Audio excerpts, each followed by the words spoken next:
Welcome to Rafters, Sports and Movies, spoilers and commentary. Yes, there will be spoilers. I'm going to share what happens in the movie, what I liked, what I didn't like, freestyle, just like snowboarding. So let's get to thrashing. All right, so I've got my jersey on, I've got my hat on, ready to talk about Happy Gilmore. One last time, spoilers. This is a spoilers and commentary video. Has spoilers in the name. If you don't want to know what's going on in the movie, you need to go to my other video, which is about the review. There's no spoilers in that one. This video, spoilers. All right, so Happy Gilmore 2, 29 years in the making. And so time has moved on in Happy's life. Time's moved on in Adam Sandler's life. You could tell, you could see it as we start the movie, and it starts with the same recipe. It's the voiceover, and I believe the music in the background is not Till Tuesday. It's Tuesday's Gone by Leonard Skinner.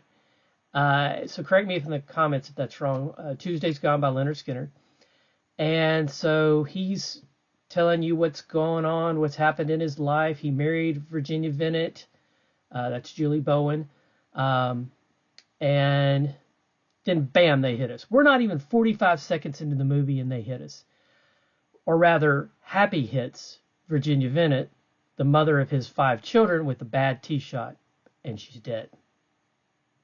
Now this mirrors the death of Happy's dad, and only his dad was killed with a hockey puck, and they really don't tell us who it is, but we kind of think Happy killed his dad too.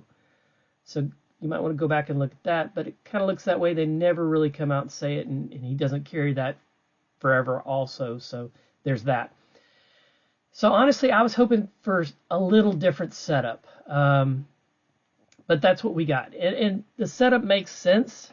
In order for him to spiral into depression, spiral into alcoholism, lose the house, lose the car, lose all his money, which Virginia kept up with all of that. In order for that to happen, he had to lose it all. We had to say goodbye to Virginia.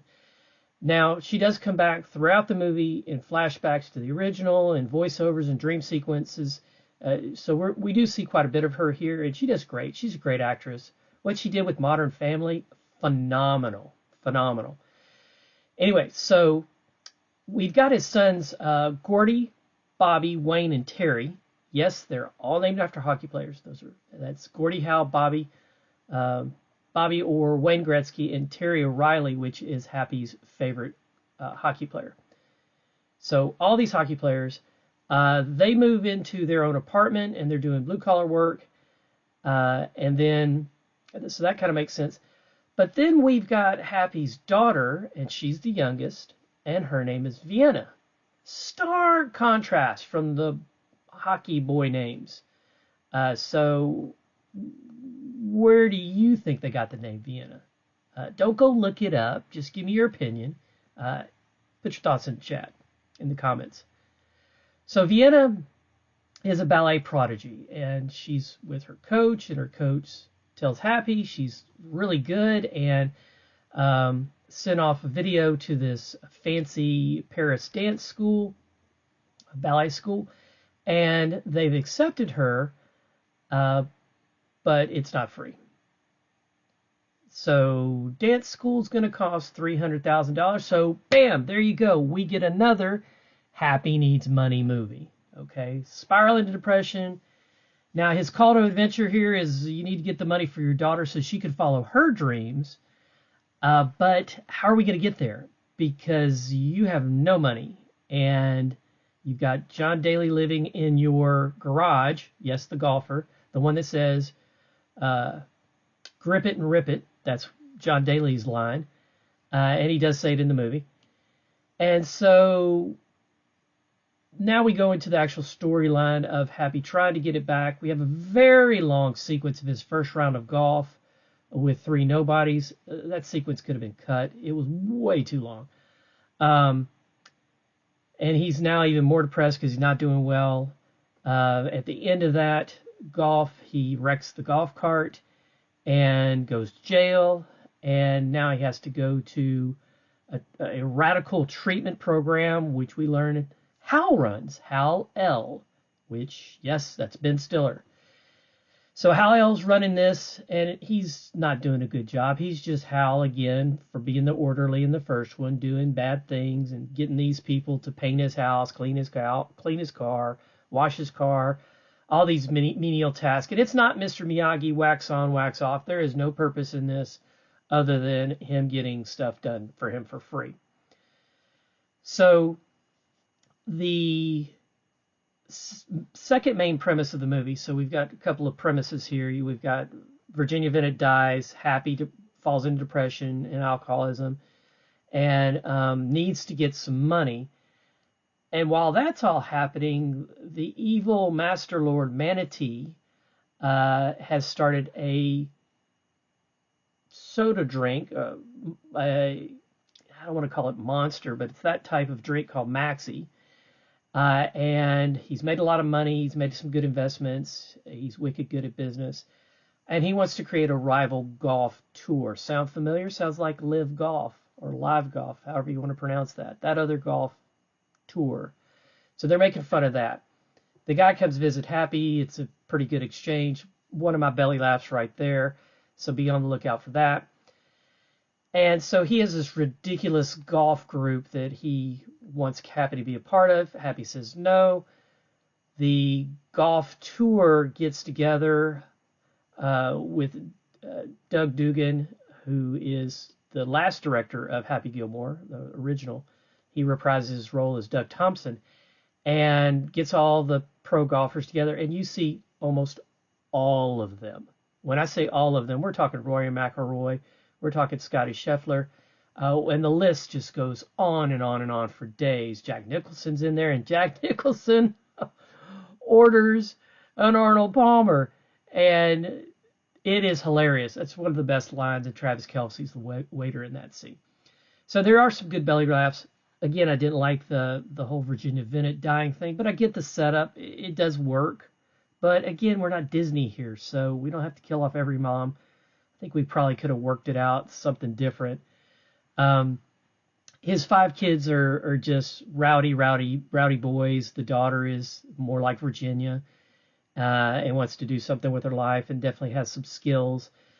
So the Doug Thompson gets all the good golfers together, and they decide to have the Tour of Champions, and the top 5 get to go head-to-head against the Maxi League, the other league. And that's in the Maxi League. If they win, they're going to take it all, and if they lose, they're going to go away. And so so now we get to golf. So if we finally get some golf other than that first round, which was horrible, way too long. And we get the golfers, and we get the Rory McIlroy and the Scotty Scheffler, and the list goes on. And they're playing golf, and they're all trying to do their best so they can represent the good golfers. Well, you got Billy, and I can't remember Billy's last name because they made a big deal about not remembering Billy's name. So we got Billy in there, and he's playing with Happy, and he's coming up. He actually wins. Happy falls into a stupor. He falls off the wagon, and in hard fashion, and does a lot of bad things and just bad behavior over the top. But Billy wins the tournament and then reveals that he's with the Maxi League. So he drops out and says, I'll see you on the Maxi side. So I'm going to be over here when you play the champions. Ha ha, sucker. I won your tournament. Now I'm going to win ours. So Happy fell out of that. So Happy was the 6th. And now with our Billy guy gone, he falls back in. He gets arrested for his bad behavior again.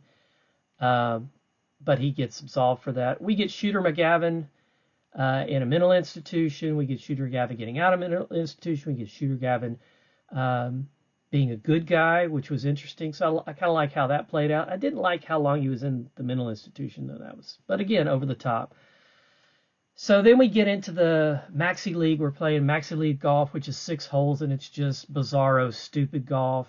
And all these Maxi League golfers have had one of their hip muscles cut so they can swing better. They can drive further. Again, over the top, goofy stuff. Kind of like that baseball player's tendon that they cut now so you can throw a curveball when you're 12. I'm exaggerating that, but so we've got that over exaggeration. And then, of course, you probably already figured out the ending because it's the same formula. So overall, I enjoyed the movie. I did like it. I did enjoy it. It does kind of run at a slow pace and has some lag spots, like that entry golf sequence just seemed to go on forever. And there's quite a bit of talking. There's a lot with Hal in this one, more than the original, which I didn't really like, but I watched this with some of my friends on a live watch, and they liked Hal. They wanted more of Hal, like put Hal everywhere.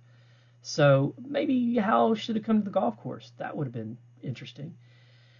So anyway, they leave the movie with Manta Ray, I think that was his name. Manta Ray, the bad guy from Maxi Golf.